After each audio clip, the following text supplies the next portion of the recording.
Good morning વિદ્યાર્થી મિત્રો. ગુજરાત અને ભારત સામાજિક વિજ્ઞાનમાં ભારતની રાષ્ટ્રીય જે ચળવળો છે ચેપ્ટર 4 એ ચેપ્ટર 4ના બીજા ભાગમાં આપણે પ્રવેશ કરી રહ્યા છીએ. આજે આપણે શીખવા જઈ રહ્યા છીએ, સમજવા જઈ રહ્યા છીએ ગુજરાતમાં ઉગ્ર ક્રાંતિકારી ચળવળ. ધોરણ 9 સામાજિક વિજ્ઞાન અને ભારતીય રાષ્ટ્રીય ચળવળો ચેપ્ટર 4 નો મુદ્દો છે ગુજરાતમાં ઉગ્ર ક્રાંતિકારી ચળવળ.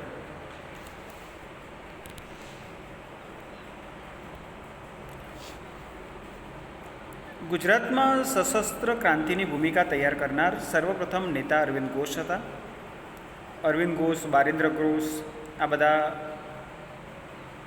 એવા ક્રાંતિકારી વ્યક્તિઓ કે જે લોકોએ અહિંસાથી અલગ, કેમ કે અહિંસાનો માર્ગ અંગ્રેજો માને તેવા ન હતા, એ પરિસ્થિતિ ઊભી થઈ હતી. એટલે શસ્ત્ર સાથેની ક્રાંતિની ભૂમિકા તૈયાર કરવાની શરૂઆત કરી દીધી. તો એ શરૂઆત કેમ કરવી પડે છે? એનું કારણ છે કે જો તમારે જીત હાંસલ કરવી જ હોય તો સામ દામ દંડ ભેદની નીતિ અપનાવવી પડે. જેવી રીતે અંગ્રેજોએ અપનાવી અને આપણને ગુલાબીમાં નાખી દીધા, એવી રીતે આપણે જો સ્વતંત્રતા પ્રાપ્ત કરવી હશે તો આપણે પણ એ જ કામ લેવું પડશે. જેવી રીતે અંગ્રેજોએ જે કામ કર્યું એ જ કામ આપણે પણ કરવું પડશે. અને એ પરિસ્થિતિ અહીંયા ઊભી થાય છે. એટલે એવું કહી શકાય કે પરંતુ તેઓ પડદા પાછળ હતા. પડદા પાછળ એટલે એક ગુરુ જેવું કામ કરે. આપણે કહીએ કોચ, ખેલાડી રમત રમે પણ કોચ ક્યાં હોય? પડદા પાછળ. એવી રીતે અહીંયા પણ ગુરુ તરીકેનું કામ, ચાણક્ય નીતિની શરૂઆત અહીંયાથી થઈ જાય છે. અરવિંદ ઘોષના ભાઈ બારિન્દ્ર ઘોષ હંમેશા આગળ રહેતા અને આ બધી શરૂઆત થઈ 1902માં. બારિન્દ્ર કુમાર ગુજરાત આવ્યા અને દક્ષિણ ભાગને ખોદી વળ્યા. દક્ષિણ ગુજરાતમાંથી એમણે શરૂઆત કરી અને અહીં તેમને છોટુભાઈ અને અંબુભાઈ પુરાણી જેવા સશક્ત સાથીઓ મળી ગયા. આજે પણ રાજપીપળા ખાતે છોટુભાઈ અને અંબુભાઈ પુરાણીની શાળાઓ, રમતગમતની શાળાઓ અને આ બધું ત્યાં છે જ. તો એ આપણને યાદ અપાવે છે. ક્રાંતિકારી નેતાઓ મળે છે ગુજરાતમાંથી. અને નર્મદા કાંઠે સાકરિયા સ્વામી પણ મળ્યા. આ સ્વામી 1857માં સંગ્રામ સમયે ઝાંસીની રાણી સાથે હતા. એટલે એમણે પણ ક્રાંતિકારી પ્રવૃત્તિ કરેલી છે જ. એટલે એવા લોકોને અહીંયા સામેલ કરવામાં આવે છે કે જે દેશદાજ, દેશ સેવા, રાષ્ટ્ર સેવા, રાષ્ટ્ર પ્રેમ અને એનાથી જાગૃત હોય. પોતાની જાતને તેમને જણાવી દીધું છે કે પોતે દેશ માટે જ છે, પોતાનું જીવન પણ દેશ માટે જ છે અને એ પરિસ્થિતિ પ્રમાણે જ કામ કરવાનું છે. એટલે એ લોકો દેશ માટે છે.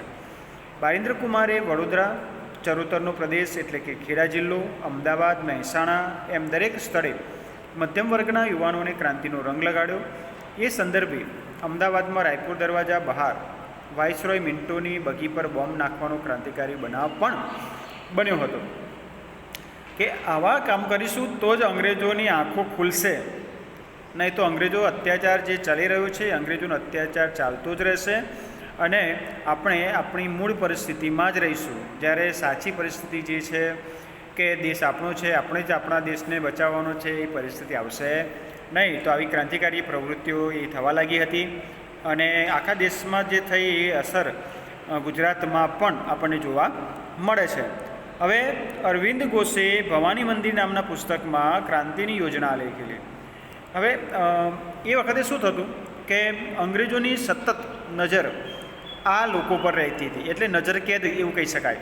નજરકેદમાં જ રાખતા હતા ક્રાંતિકારીઓને કે આવા લોકો આપણી વિરુદ્ધ કંઈક નવું ન કરી બેસે અને આપણને નુકસાન ન પહોંચાડે. એટલા માટે સતત એમના પર નજર રાખવામાં આવતી હતી અને એટલા માટે ક્રાંતિકારી લોકોએ ભવાની મંદિર છે, ગુલાબનો કિસ્સો છે, કાયદાનો સંગ્રહ છે, કસરત છે, દક્ષિણા છે, દેશી વનસ્પતિ દવાઓ છે, એવા શીર્ષક હેઠળ નહાવાના સાબુ બનાવવાની રીત છે. તો એવા શીર્ષકો હેઠળ શું કર્યું કે અંદર પ્રવૃત્તિ હોય ક્રાંતિકારી ચળવળોની, યુદ્ધની, બોમ્બ બનાવવાની કે પદ્ધતિ, વસ્તુઓ, આ બધાની રીત હોય છે.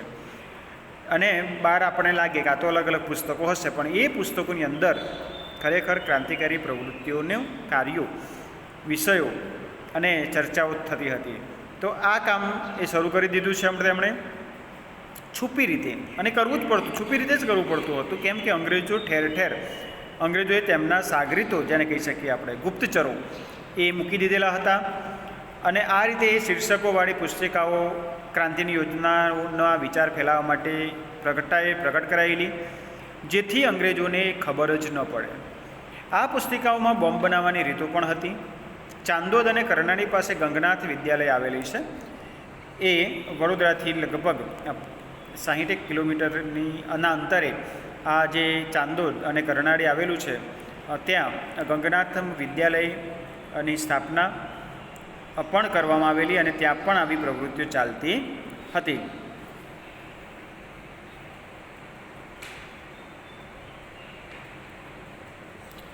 ત્યાર પછી જેમાં એક અંદરખાને ક્રાંતિકારી પ્રવૃત્તિ ચાલતી હતી. ગુજરાતના ઘણા યુવાનો આ ક્રાંતિકારી પ્રવૃત્તિમાં જોડાયા. સરકારે તેમની સાથે સખત પગલાં ભર્યા, પરંતુ લડત ન અટકી. છેવટે સરકારને પણ લાગ્યું કે માત્ર દમન ચક્રથી શાસન નહીં ચાલે, એવું સરકારને હવે લાગી જાય છે. તમે રાજા તરીકે જો શાસન ભોગવવા માગતા હોય તો રાજા એ પ્રજાહિત વાળો જ હોવો જોઈએ.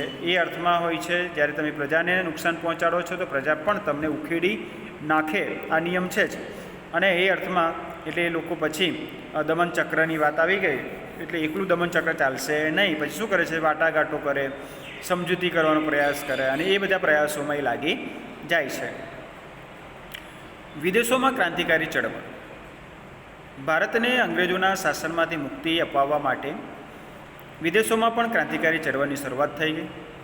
ભારતમાં ઉદ્ભવેલી ઉગ્ર ક્રાંતિકારી ચળવળોની પ્રવૃત્તિઓની ભારતની બહાર છે કે England, Canada, America, Germany, France, Myanmar, Malaya, Singapore, Afghanistan, Russia વગેરે દેશમાં કેમ તો કે બીજા બધા દેશોમાં પણ ભારતીય લોકો વસે છે, અને ભારતીય લોકોના વસવાટના કારણે ત્યાંના ભારતીયો પણ જાગૃત થાય, અને જે પણ આર્થિક દૃષ્ટિએ અને પોતાના વિચાર શક્તિથી દેશને મદદ કરી શકે એ માટેની પ્રવૃત્તિઓ વિદેશોમાં ક્રાંતિકારી ચળવળ એટલા માટે જ ચલાવવામાં આવે છે. કેમ કે ભારતની મોટાભાગની પ્રજા તો અભણ હતી, ડરપોક હતી, અને આ બધી પરિસ્થિતિના કારણે આપણે એવું કહી શકીએ કે જે લોકો ખરેખર શિક્ષિત લોકો છે તે લોકો તો જાગૃત હતા જ, અને વધારે જાગૃત થાય તેવા પ્રયાસો કરવામાં આવ્યા. અને એમના દ્વારા એ જે અભણ પ્રજા છે, ભોળી પ્રજા છે, ડરપોક પ્રજા છે, બરાબર, એ પ્રજા પણ જાગે, અને એવા પ્રયત્નો અહીંયા ક્રાંતિકારી પ્રવૃત્તિઓ દ્વારા ચાલે છે. વિદેશમાં ક્રાંતિકારી પ્રવૃત્તિઓમાં સક્રિય ક્રાંતિકારીઓમાં હતા શ્યામજી કૃષ્ણ વર્મા, મદનલાલ ધીંગરા, વીર સાવરકર, લાલા હરદયાલ, ઉત્તમસિંહ, રાજા મહેન્દ્ર પ્રતાપ, મેડમ ભીખાઈજી કામા, સરદારસિંહ રાણા, મૌલાના અબ્દુલ્લા મૌલાના બશીર, ચંપકરમણ પિલ્લાઈ, ડૉક્ટર મથુરસિંહ ખુદાબક્ષ જેવા ક્રાંતિકારીઓ સંકળાયેલા હતા. અને આ બધા ક્રાંતિકારીઓએ વિદેશમાં જઈને મેડમ ભીખાઈજી કામાની વાત આવે એટલે આપણો પ્રથમ રાષ્ટ્રધ્વજ ફરકાવનાર તરીકે એ મેડમનું નામ આવે. અને એક ગર્વ લેવા જેવી બાબત છે કે સ્ત્રીઓમાં પણ જે સ્ત્રી સશક્તિકરણની આપણે જે વાત કરીએ છીએ એનું એક ઉત્કૃષ્ટ ઉદાહરણ જે ઝાંસીની રાણી લક્ષ્મીબાઈએ આપેલું, એવું જ એક ઉત્કૃષ્ટ દ્રષ્ટાંત જેને કહી શકાય સ્ત્રીઓ માટે, કે સ્ત્રીઓ પણ દેશ માટે પોતાનું યોગદાન આપી શકે છે. અને એટલા માટે જ એવું કહી શકાય કે સ્ત્રીઓ પણ અહીંયા નેતા તરીકે અને એક દેશ સેવક તરીકે કામ કરે છે, અને આ રીતે એ પોતાનું યોગદાન આપે છે. એટલે સ્ત્રીઓ માટે એક ઉદાહરણ પૂરું પાડે છે. ત્યાર પછી વિદેશમાં જે ક્રાંતિકારી પ્રવૃત્તિઓ થાય છે એ ક્રાંતિકારી પ્રવૃત્તિઓમાં વિદેશમાં થતી ક્રાંતિકારી પ્રવૃત્તિઓ દ્વારા ભારતની ક્રાંતિકારી પ્રવૃત્તિને વેગ મળતો હતો. વેગ એટલા માટે કે એક સપોર્ટ, આપણે કોઈ વ્યક્તિ મુશ્કેલીમાં હોય આપણને કહીએ કે તું ચિંતા ના કરીશ, હું છું, તું તારું કામ ચાલુ રાખ, ત્યારે આપણને આપણો આત્મવિશ્વાસ એ વધી જતો હોય છે. તો અહીંયા પણ એવું બને છે કે વિદેશમાંથી પણ મદદ મળતી થઈ ગઈ. ત્યાર પછી ઇંગ્લેન્ડથી છુપી રીતે રસોઈયાના બિસ્તરામાં પિસ્તોલો ભારતમાં મોકલતા ક્રાંતિકારીઓની ટીકા કરનાર અંગ્રેજ વિલિયમ વાયલીની મદનલાલ ધીંગરાએ હત્યા કરી હતી. બરાબર, મિન્ટો પર બોમ્બ ફેંકાયો, ત્યાર પછી બની ઘટના વિલિયમ વાયલીને મદનલાલ ધીંગરાએ હત્યા કરી. યુદ્ધમાં પણ એવું હોય છે કે તમે યુદ્ધમાં જે સામેવાળા વિરુદ્ધ પક્ષ જે છે એ વિરુદ્ધ પક્ષના સેનાપતિને મારી નાખો તો આખી સેના મનથી હારી જાય, ભલે તે શક્તિશાળી હોય. તો અહીંયા પણ એવું બને છે કે નેતાઓને મારવામાં, આગેવાનોને મારવાનું કામ કરે છે. 1907માં અમેરિકાના કેલિફોર્નિયામાં ઇન્ડિયન ઇન્ડિપેન્ડન્સ લીગની સંસ્થા સ્થપાઈ. આ એક માર્ક્સના પ્રશ્નોમાં ખાલી જગ્યાઓમાં આપણને યાદ કામ લાગશે. જેનું પાછળથી લાલા હરદયાલે ગદર પાર્ટી એવું નામ આપ્યું. તો આપણે જોડે એવું પ્રશ્ન પૂછાય કે ગદર પાર્ટીનું મૂળ નામ શું? તો ઇન્ડિયન ઇન્ડિપેન્ડન્સ લીગ. ક્યાં? અમેરિકાના કેલિફોર્નિયામાં. બરાબર. આ ભાષાઓમાં, આ જે છે એ 4 ભાષાઓમાં ગદર સાપ્તાહિક શરૂ કરાયું અને આ પ્રવૃત્તિમાં તારકનાથ દાસ અને કરતારસિંહ પણ જોડાયેલા હતા. જર્મનીમાં ચંપક રમણ પિલ્લાઈએ, હવે કોણે કઈ જગ્યાએ, બરાબર, આ ખાસ યાદ રાખવાનું છે. અમેરિકાના કેલિફોર્નિયાની વાત આવે એટલે ઇન્ડિયન ઇન્ડિપેન્ડન્સ લીગ, લાલા હરદયાર અને ગદર પાર્ટી અને 1907, આ 4 વસ્તુ યાદ રાખવાનું. જર્મનીની વાત આવશે એમાં ચંપક રમણ પિલ્લાઈ હિન્દ રાષ્ટ્રીય સ્વયંસેવક દળની રચના કરી અને ઈરાકને વડુમથક બનાવી ત્યાંથી ભારત ઉપર આક્રમણ કરવાની યોજના ઘડવામાં આવી. એ પણ 1907માં ઘટના બને છે. ત્યાર પછી જર્મનીના સ્ટુઅર્ટગાર્ડ શહેરમાં યોજાયેલી આંતરરાષ્ટ્રીય સમાજવાદી પરિષદમાં સૌ પ્રથમવાર મેડમ ભીખાઈજી કામાએ તૈયાર કરેલો રાષ્ટ્રધ્વજ ફરકાવવામાં આવ્યો અને એટલે જ રાષ્ટ્રધ્વજની વાત આવે એટલે મેડમ ભીખાઈજીનું નામ યાદ આવે ને આવે જ. તો અહીંયા આપણે એ સમજવાનું છે કે આ લોકોએ ત્યાંથી રહીને પ્રવૃત્તિઓ કરવાનું કારણ શું કે ત્યાં વિદેશમાં અંગ્રેજોની જે નજરકેદવાળી નીતિ છે એ ઓછી હતી. બરાબર. મેઇન મુખ્ય કાર્ય આપણને લાભ આપણને એ મળે છે ક્રાંતિકારી ચળવળ માટે. અને એ રીતે અફઘાનિસ્તાનમાં તો રાજા મહેન્દ્ર પ્રતાપના રાષ્ટ્રીય પ્રમુખ પદે કામચલાઉ સ્વતંત્ર સરકારની રચના પણ થઈ ગઈ હતી, જેમાં બરકતુલ્લા, આબિદુલ્લા, મૌલાના બશીર, શમશેરસિંહ, ડૉક્ટર મથુરસિંહ વગેરે જોડાયેલા હતા. તો અફઘાનિસ્તાનની વાત આવે એટલે મહેન્દ્ર પ્રતાપનું નામ યાદ રાખવાનું. જર્મનીની વાત આવે એટલે આપણે મેડમ ભીખાઈજી કામાની વાત યાદ રાખીશું અને ચંપક રમણ પિલ્લાઈની વાત રાખીશું. ત્યાર પછી આ સરકારે શું કર્યું કે રશિયા, ઈરાન, તુર્કી વગેરેમાંથી મદદ મેળવવાના પ્રયાસો કર્યા. તુર્કીના વડા અનવર પાશા અને ગવર્નરને પણ મળેલા હતા. રેશમી રૂમાલ પર લખેલું ગાલિબનામા ષડયંત્ર તમામ મુસ્લિમોએ, એ વખતે હિન્દુ મુસ્લિમ એકતા ટકી રહેલી હતી અને એના કારણે જ આપણને લાભ મળેલો છે સ્વતંત્રતા માટે. અને એ મુસ્લિમોએ એકત્રિત એટલે કે સંગઠિત થઈ ખ્રિસ્તીઓની સામે જંગ માંડ્યો અને એ પકડાયો. રાજા મહેન્દ્ર પ્રતાપે પોતાની સહીવાળી સોનાની પટ્ટી રશિયાના જારને મોકલાવી. રશિયામાં એ વખતે જારશાહી ચાલતી હતી, એનો પણ 300 વર્ષ પછી અંત આવે છે. એ જારશાહી એ રશિયા માટે એક પ્રકારના ગુલામીભર્યા દિવસો જ કહી શકાય. જારશાહીથી પ્રજા કંટાળી અને જારશાહીનો અંત લાવે છે. એ પણ ક્રાંતિકારી ચળવળ જેવું જ કામ છે, જેમાં જારને ઇંગ્લેન્ડ સાથેના સંબંધો તોડી નાખવા જણાવવામાં આવેલું હતું. રશિયાના ક્રાંતિવીર ટ્રોટ્સ્કીએ ભારતના ક્રાંતિકારીઓને બધી જ મદદ કરવા વચન આપેલું અને બર્મામાં સોહનલાલ પાઠકે અને સિંગાપુરમાં પરમાનંદ ક્રાંતિકારી પ્રવૃત્તિઓ કરી. ઉપરાંત કામાગાટામારુ અને તોસામારુ સ્ટીમરોની ઘટનાએ ક્રાંતિકારીઓને વિદેશોમાં અંગ્રેજો વિરુદ્ધ લાગણી જાગૃત કરવામાં પ્રેરક બળ પૂરું પાડ્યું. બરાબર. અહીંયા આપણને ફોટોમાં આપેલા છે વીર સાવરકર, મદનલાલ ધીંગરા અને ઉધમસિંહ, શ્યામજી કૃષ્ણ વર્મા અને મેડમ ભીખાઈજી કામા, કે એ લોકો થકી જ એ લોકોનું યોગદાન એટલું બધું હતું કે આપણા દેશ માટે એમણે પોતાનું જીવન પણ સમર્પિત કરી દીધું. મોટાભાગના લોકો પોતાના જીવન માટે જીવતા હોય છે, ત્યારે અહીંયા એ દેશ સેવા, દેશ માટે જીવે છે. આગળ વધીએ કે ભારતની રાષ્ટ્રીય અને ઉગ્ર ક્રાંતિકારી ચળવળના ઇતિહાસમાં દેશદાસથી ભરેલા 18 થી 24 વર્ષની વય ધરાવતા યુવાનો જ હતા. અને આવી ઉંમરના યુવાનો જ્યારે હોય ત્યારે એ ચળવળ, એ આંદોલન એટલી ઉગ્ર જ બને. કેમ તો કે યુવાનીનું ઉગ્ર લોહી એમની રગોમાં દોડી રહ્યું હતું અને એ રક્તશૈયા પર બિછાયેલા હતા. એવું કહી શકાય કે એ આરામ કરે તો પણ ઉગ્ર જ હોય.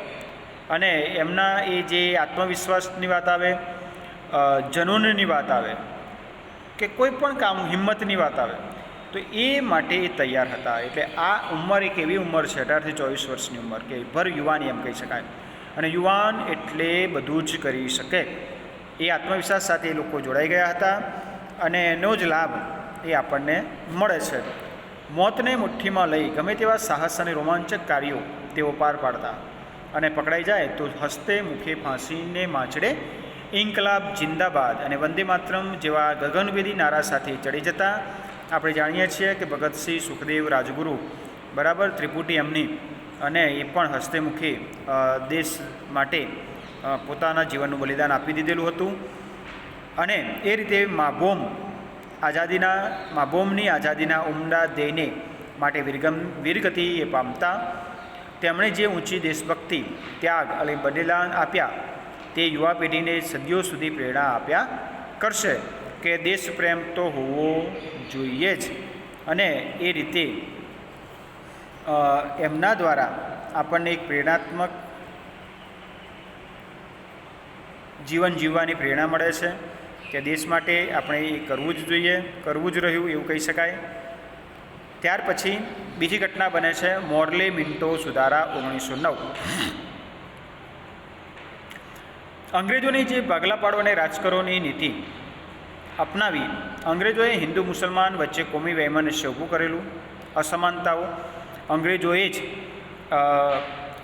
જે હિન્દુ મુસ્લિમ એકતા હતી એ તોડવાના પ્રયાસો કર્યા. કેમ કે અંગ્રેજોને ખબર હતી કે આ બંને કોમ જો એક રહેશે તો આપણે અહીંયા ટકવું મુશ્કેલ બનશે. એટલે હિન્દુમાંથી અમુક નેતાઓને ફોડવાનો પ્રયત્ન કર્યો અને મુસ્લિમના અમુક નેતાઓને પણ તોડવાનો પ્રયત્ન કરે છે. તો આ તોડફોડની નીતિ જેને કહી શકાય એ અંગ્રેજોએ શરૂઆત કરી દીધી અને યોજના ઘડી 1906માં કે આગા ખાનના નેતૃત્વ નીચે મુસ્લિમોનું પ્રતિનિધિ મંડળ વાઇસરોય મિન્ટોને મળ્યું.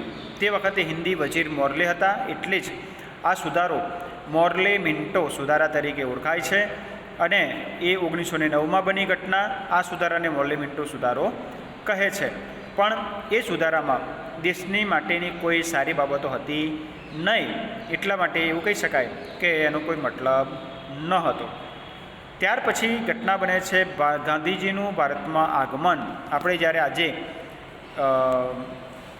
વિશ્વ પ્રવાસી દિવસ તરીકે ઉજવીએ છીએ જે દિવસને, એ દિવસ એટલે ગાંધીજીનું આગમન દિવસ.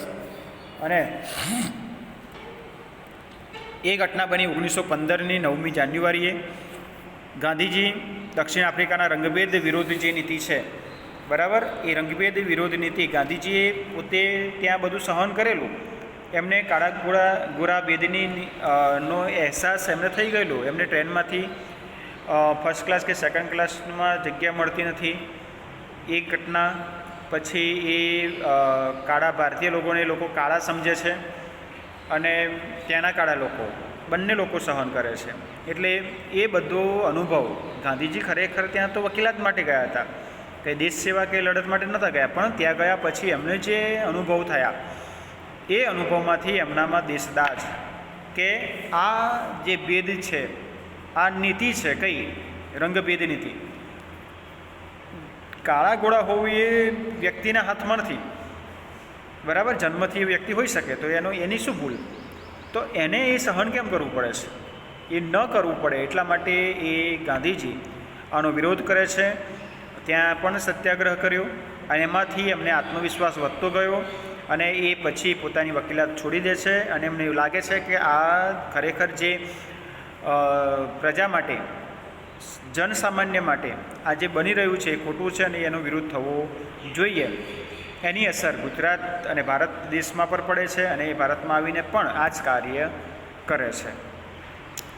ગાંધીજી દક્ષિણ આફ્રિકામાં રંગભેદ વિરુદ્ધ સત્યાગ્રહની લડત સફળ રીતે લડીને પાછા ફર્યા 1915માં 9મી જાન્યુઆરીના રોજ, અને તેમના રાજકીય ગુરુ હતા ગોપાલકૃષ્ણ ગોખલે, જેમણે ગાંધીજીને કહેલું કે જો તમારે ભારતમાં આવીને ભારતની આઝાદી ઈચ્છતા હો તો તમારે ગામડાઓમાં ફરીને ખરેખર પ્રજાની પરિસ્થિતિ શું છે તે જોવું જોઈએ, જેથી કરીને તમે એનું આયોજન એ ચોક્કસ પ્રમાણે કરી શકો કે સ્વતંત્રતા કેવી રીતે મેળવી શકાય.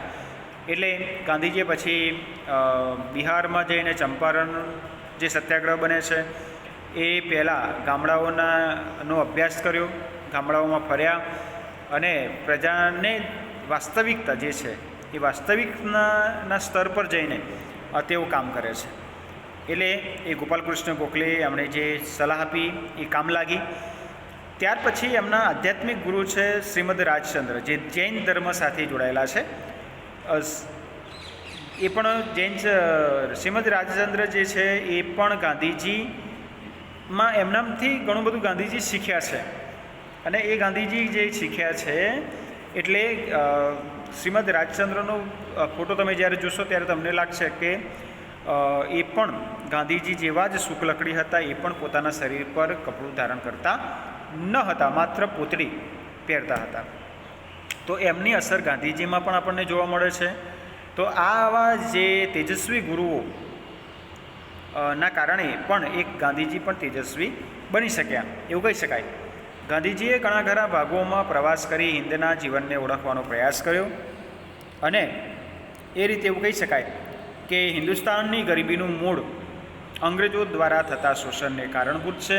એ જ ગરીબી કારણ એ જ છે કે અંગ્રેજો જ્યારે ભારતની પ્રજાનું શોષણ કરે છે તો એ સ્વાભાવિક છે કે ગરીબી તો આવવાની છે, અને એ કારણભૂત ઘણી હિંદમાંથી બ્રિટિશ શાસનને નાબૂદ કરવાના ઉપાયો વિચાર્યા.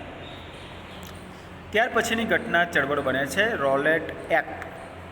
અંગ્રેજ અધિકારી રોલેટના નામ પરથી જે એ નામ આપેલું છે એ એક્ટ ઘડાયો 1919માં, અને બ્રિટિશ સરકારે ઇંગ્લેન્ડના કાયદા ખાતાના પ્રધાન રોલેટના અધ્યક્ષપદે રોલેટ એક્ટ ઘડી કાઢ્યો 1919માં.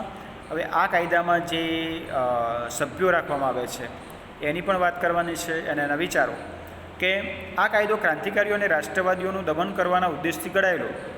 કે રોલેટ એક્ટ એટલે આ જે ક્રાંતિકારી ચળવળ કરે છે લોકોને દબાવી દેવા, કાં તો મારી નાખવા, કાં તો જેલમાં પૂરી દેવા, અને એટલે વ્યક્તિ સ્વાતંત્ર્ય અને વાણી સ્વાતંત્ર્યને હણી નાખતો આ કાયદો કાળા કાયદા તરીકે ઓળખાયો. કે તમે આમાં નિયમ એવો હતો કે તમે ટોળે ન મળી શકો, સભા ન ભરી શકો, 2 કે 3 વ્યક્તિથી વધારે વ્યક્તિ ભેગી થઈ શકે નહીં. અને બીજો એવો નિયમ કે તમને જાણ કર્યા વગર કે વોરંટ જાહેર કર્યા વગર તમારી ધરપકડ પણ થઈ શકે અને તમને સજા પણ થઈ શકે. અને આ રીતનો કાયદો એટલે ગાંધીજી પણ એને કાળો કાયદો કહે છે. એટલે આ કાયદા મુજબ કોઈ શંકાસ્પદ વ્યક્તિની ધરપકડ કરી શકાતી અને તેના પર મુકદ્દમો ચલાવ્યા સિવાય દિવસો સુધી જેલમાં પૂરી રાખી શકાતી હતી. બરાબર છે. તો વ્યક્તિ સ્વાતંત્ર્ય ગયું, જ્યાં સાથે સાથે વાણી સ્વાતંત્ર્ય પણ જાય છે. તો આ રીતે જે ગાંધીજીએ આને કાળો કાયદો કહ્યો, મોતીલાલ નહેરુના મતે, જવાહરલાલ નહેરુના પિતા એ મોતીલાલ નહેરુના મતે પણ એવું કહેવામાં આવેલું કે આ કાયદો કેવો છે કે દલીલ, અપીલ અને વકીલાતનો અધિકાર લઈ લેવામાં આવ્યો. તમને પકડવામાં આવે તો તમે પોલીસ સામે દલીલ ન કરી શકો, તમે કોર્ટમાં અપીલ ન કરી શકો, અને તમે વકીલાત પણ ન કરી શકો. બરાબર, કશું જ ન, તમારું કોઈ સાંભળે જ નહીં, અને તમને પૂરી દીધા, છોડે તો ખરું, નહીં તો ગયું પૂરું. આ રીતનો આ કાયદો ન કહી શકાય. એટલે એ કાળો કાયદો એટલા માટે એને નામ આપવામાં આવેલું છે. તો પરીક્ષામાં પૂછાય કાળો કાયદો કયો? Rowlatt act 1919. હવે આ કાયદાથી બ્રિટિશ સરકારને વિરોધીઓનું દમન કરવાની વિશાળ સત્તા મળી ગઈ. એમના માટે તો ફાયદો જ છે. કેમ? તો કે સરકાર પણ એ, કાયદો ઘડનાર પણ એ, બધું જ એમના હાથમાં છે. એટલે એ એનો સત્તાનો દુરુપયોગ કરે છે. તેથી તેનો નેતાઓ અને પ્રજાએ ઠેર ઠેર વિરોધ કર્યો. સભાઓ, સરઘસો, દેખાવો અને હડતાળોનું તેના વિરોધમાં આયોજન થયું. ગાંધીજીની દિલ્હીમાં સરકારે ધરપકડ કરી. પંજાબમાં ડૉક્ટર સત્યપાલ અને ડૉક્ટર કિચલુની ધરપકડ કરતાં આંદોલન ઉગ્ર થયું. દમણનો દોર છૂટો મૂક્યો.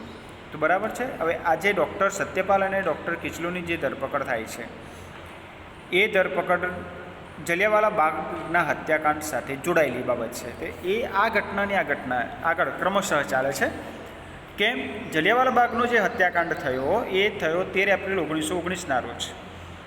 કેમ તો કે પંજાબમાં જે અમૃતસરમાંથી લોકપ્રિય નેતાઓ જે હતા ડૉક્ટર સત્યપાલ અને ડૉક્ટર કિચલુ એ બંનેની ધરપકડ થઈ. એટલે એના વિરોધમાં વૈશાખી તહેવારના દિવસે પંજાબના અમૃતસરમાં આવેલ જલિયાવાલા બાગ છે એ જલિયાવાલા બાગમાં એક સભાનું આયોજન થયું. હવે એ બાગ એવો છે કે એક જ દરવાજો છે, વચ્ચે બાગમાં કૂવો છે, આજુબાજુ ઊંચી દિવાલ છે અને ત્યાં સભા ભરાઈ છે. તો આ જે બાગમાં આવવા જવાનો માત્ર એક જ રસ્તો છે, એને પણ નાનો અને સાંકડો છે. આ મેન છે. હવે લશ્કરના સૈનિકોને લઈને જનરલ ઓડોનીલ ડાયર નામનો વ્યક્તિ, અંગ્રેજ અધિકારી ત્યાં પહોંચી ગયો. કશી જ પૂર્વ ચેતવણી આપ્યા વગર મશીનગનમાંથી ગોળીઓનો વરસાદ નિર્દોષ પ્રજા પર વરસાવી દીધો અને બાગની ચારે બાજુએ ચિત્રમાં બતાવ્યું છે મુજબ આપણે જોઈ શકીએ છીએ કે બાગની ચારે બાજુએ ઊંચી દિવાલો, વચ્ચે અવાવરું કૂવો અને બહાર નીકળવાનો સાંકડો એક જ માર્ગ હોવાથી સંખ્યાબંધ લોકો ગોળીબારનો ભોગ બન્યા. સરકારી અહેવાલ મુજબ એવું કહી શકાય કે 379 લોકો માર્યા ગયા અને 1200 જેટલા લોકો ઘવાયા. આટલા બધા લોકો ભેગા થયા હતા અને એટલું બધા ઘર તૂટી ગયા એવું પણ કહી શકાય. જ્યારે કોંગ્રેસે નિમેલી તપાસ સમિતિના મતે, કોંગ્રેસ સરકાર છે, ડિસિઝન આપનાર પણ એ જ છે, કેવા ડિસિઝનો લેવાય છે આપણે જાણીએ છીએ. તો તપાસ સમિતિના મતે 1000 માણસો મારા ગયેલા એવો અહેવાલ આપણને પ્રાપ્ત થાય છે.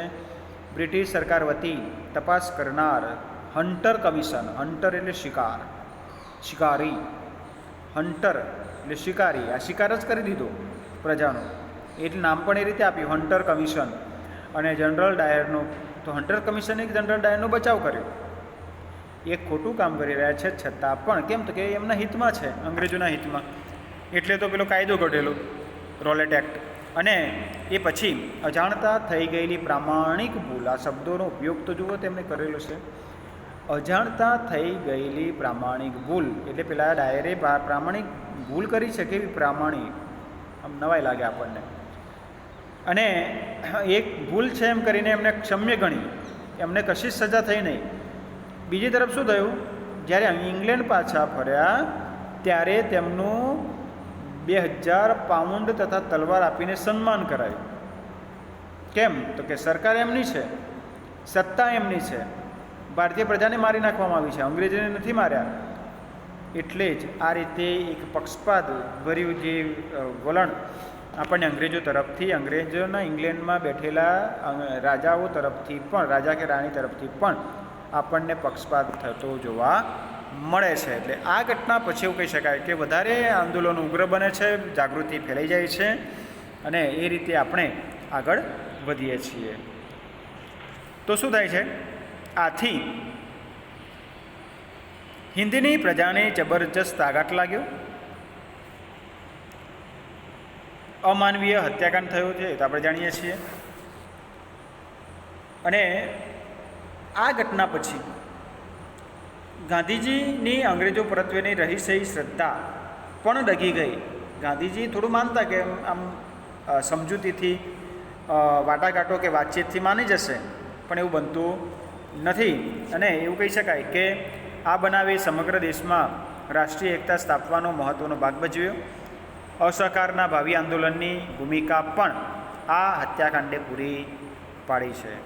એટલે એવું કહી શકાય કે આ હત્યાકાંડની અસરથી જ અસહકારનું આંદોલનની પૂર્વ ભૂમિકા તૈયાર થઈ ગઈ. એટલે અહીંયા પણ જે ઘટનાઓ બને છે, ચળવળો થાય છે, આંદોલનો થાય છે, એ ક્રમશઃ એક ઘટનાથી બીજી ઘટના સાથે સંબંધિત છે જ, અને ત્યાર પછી જે આંદોલનો થતા રહેતા હોય છે. અને એ છેલ્લી ઘટના એટલે સ્વતંત્રતા પ્રાપ્તિ.